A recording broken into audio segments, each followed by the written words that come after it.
सलाम अलैकुम। मेरा नाम शादिया है। मैं रामाबाई उर्दू स्कूल की तालिबा हूँ। मैं 7वीं जमात में हूँ। एक दिन मैं स्कूल जा रही थी। मैंने देखा कि कुछ आदमी सड़क पर झाड़ू लगा रहे थे, लेकिन उन्होंने रिक्शे और गाड़ियों के नीचे से झाड़ू नहीं लिया।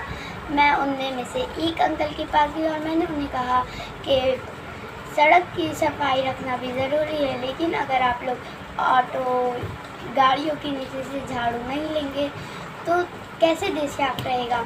आपको अगर पॉल्यूशन बीमारियों से बचना है तो आपको हर जगह सफाई करनी होगी, अपने घर के अंदर, अपने घर के बाहर, सड़क पर, हर जगह। और वो अंकल मेरी बात समझ गए और उन्होंने ऑटो रिक्शा इन सब के नीचे से झाड़ू लिया। मैं आखिर में यही कहूँगी, स्वच्छ रहो, अरे सुखी रहो, स्वच्छ रहो। जय हिंद।